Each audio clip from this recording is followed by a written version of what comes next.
Many years ago, before learning the concept of a backlog, before making YouTube videos, or even trying to get into the neck-breaking pace of social media, I used to have only one mindset for playing games. I'll play what I want, depending on how I feel. Nothing wrong with approaching it like this. I played more games I usually will never touch in the past 4 years than I have for most of my gaming career since elementary school. The caveat is that for all the filler games I have wanted to spice in before playing the games I've been most excited about, I've accidentally made it harder to actually get to them.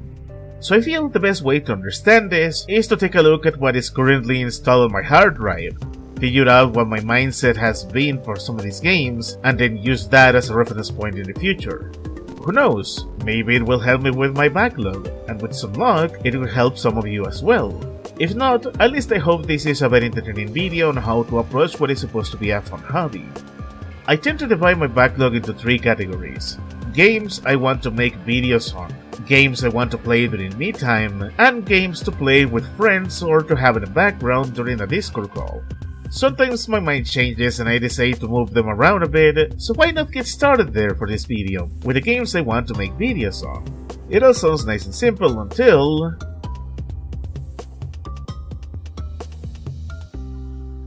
At the start of 2024, I had beaten an indie racer called 80s Overdrive. I enjoyed it so much that I ended up looking for other racing games in my library and then talk about my experience with them. I was so happy having found something new to talk about that I looked for more racing games in my library to explore. I had downloaded games like Flat Out Ultimate Carnage, Burner Revenge, even Need for Speed Hot Pursuit, and then I make a huge mistake. I look up the length of these games or how long to beat and decide that's not good. I should probably play something in between. Wait, I currently been playing a lot of boomer shooters, let's do those instead. I ended up not playing any more racing games after that, for the most part. I got overwhelmed with the dread of using so much time that I could miss out on making more videos. I even forget to play it in my own leisure time. So how about a different thing? Sometimes inspiration comes from a different place.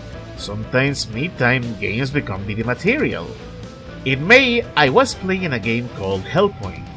It's a Souls-like set in space where you play as a blank humanoid android with the task of exploring a derelict space station, facing the horrors looking inside, and then report back to whoever sent you there.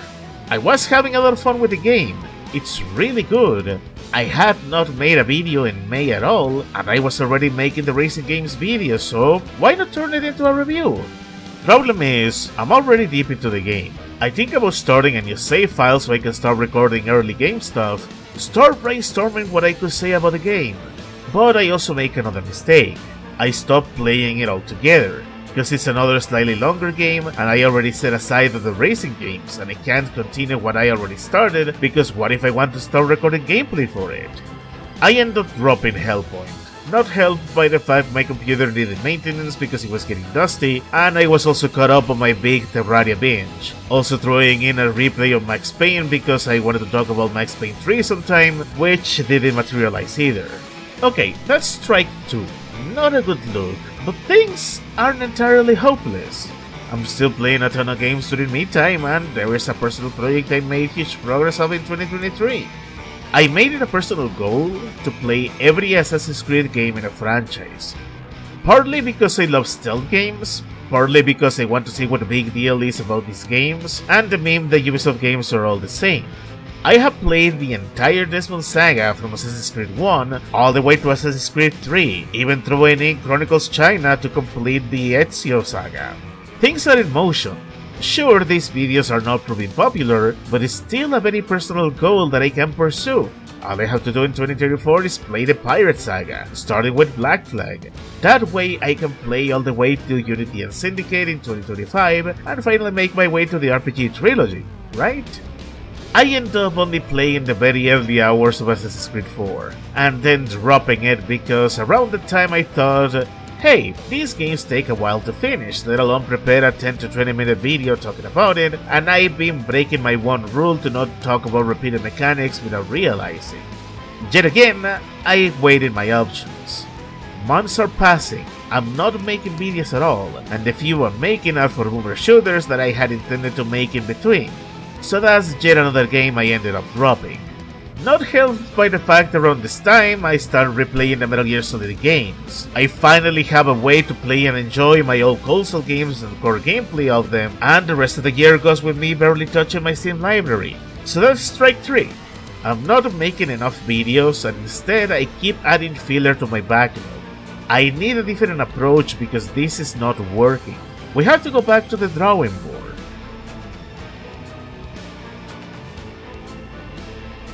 In hopes to organize myself better and to start facing the dread caused by getting overwhelmed with my own self-imposed choices, I resolved to punish myself. I don't download any more games to make videos on for the rest of the year until I make a video on what I already got installed. I played Pseudo Regalia in July for a few hours, mainly to celebrate that I finally got an Xbox controller. It was going to be a me-time game, but since I already resolved to make a video on it, I thought of adding it to my more organized list. For full context, my goal as I was writing this was to make videos on Rayman Origins, Rayman Legends, and the 2 Sonic Adventure games with Pseudo Regalia as a bonus. I'm gonna have to start over because I can't remember where I left off, and since this is a Metroidvania / Mario 64 inspired game, I am now lost on what to do. Or am I?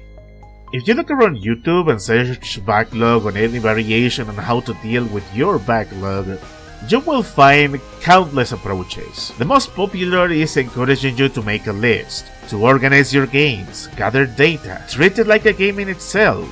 It's like a checklist of self-imposed tasks. It works like a charm for some people, not for others, myself included, and the reason is well known and discussed.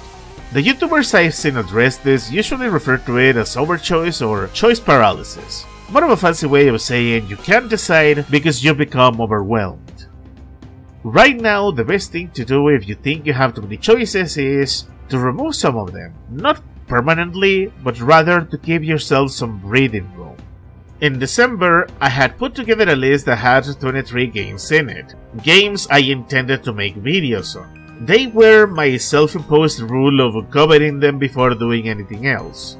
I ended up scrapping that list, and after realizing how stupid it is to essentially clock myself with 6 months of self-imposed content when I had just declared I was trying to avoid that.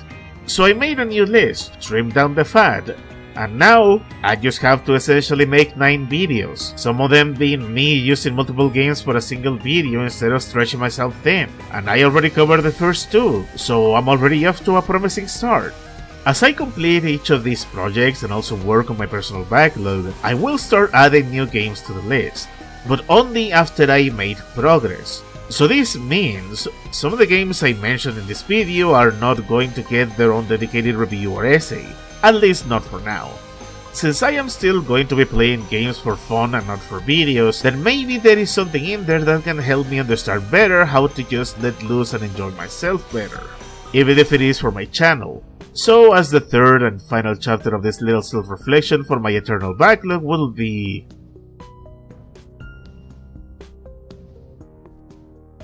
By the end of 2024, as I'm writing this, I have completed, or rather, rolled credits on 43 games. Since 2020, I'm completed 40 to 45 games on average. That is not counting replays or playing online games with friends that don't have a specific end in mind. Right now, I've been revisiting Bully. I wanted to replay the PS2 version before I could do a scholarship edition for a potential video, but I dropped that idea because instead I'm just having fun. Instead of focusing on finishing the game ASAP, I am doing roleplay. Rather than letting the story go in a breeze, I am having Jimmy regularly attend classes and do side missions, like bike racers, delivering newspapers, or in general just exploring Bullworth. And you know what? I'm having the time of my life. I feel relaxed. I am discovering things I missed on previous runs, and as I said, I am roleplaying. For each chapter of the story, I am dressing Jimmy with clothes that match the rival Skull clique he's dealing with for that chapter, right down to his haircut. It's a little extra fun the game is letting me have, and I am all for it.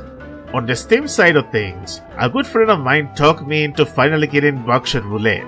The single player is extremely short, just beat the dealer and you'll roll the victory screen. For a game that is about shooting yourself or the dealer in the face with a shotgun, I am having crazy amounts of fun. I am strategizing, counting my shots. I am using items whenever possible to turn the odds in my favor. I am even having an amazing time trying to see how far I can go in the double or nothing mode. Because even if the dealer AI is pretty dumb, sometimes it can pull a fast one on me. It's funny that the final game I beat this year is a little free game called Awaria. It's from the same developer who made Helltaker. It's a hardcore little puzzle game about fixing generators. I beat it in one sitting where I spent nearly an hour just on the final boss alone. It was rough, it was frustrating, I could feel the friction, and I never felt more alive as we reached the end of the year. Not worried about making a video or trying to treat it like a task. And on that little side note, I noticed I have Rack and Wrath Aeon of Ruin installed. I will not cover them, at least not right now.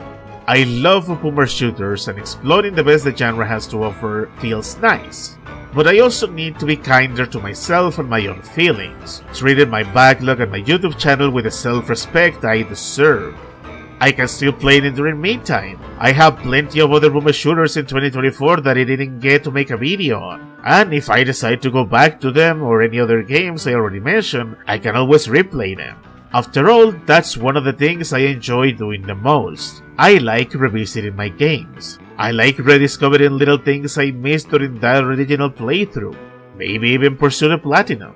For all this talk about backlogs, lists, and spreadsheets, I realized the past 4 years what I've been doing instead is a reverse backlog. On both social media and the Word document, I make a list, not of the games that I want to play, but rather the games I already completed, always accompanied by the game's cover art and a screenshot of the ending, or a results screen, to both keep a registry and so I can look back at it myself and just be amazed at how much fun I had. I could easily make that list bigger if I just play one game after another, but the reason the average stays a bit above 40 is precisely because of me replaying older games or having some space in between. Because even with this YouTube channel and this little backlog video, I do a lot more stuff with my time. I have my day job, I'm a digital artist, I do a lot more than simply making YouTube videos. So I believe this is the first major step in tackling the eternal backlog. Make your list if you want to. Make it physical, make it digital, make a reverse list like I do. But whatever you do, treat it less like a stressful to-do list and treat it more like the kind of list you make for when you are going on vacation. You won't get to do everything you wanted during your visit, but it will still give you plenty of options to choose from. Don't overwhelm yourself feeling like you have to do everything. Just play what you can, so by the end of the year, you can look back and realize you had a rather amazing gaming year.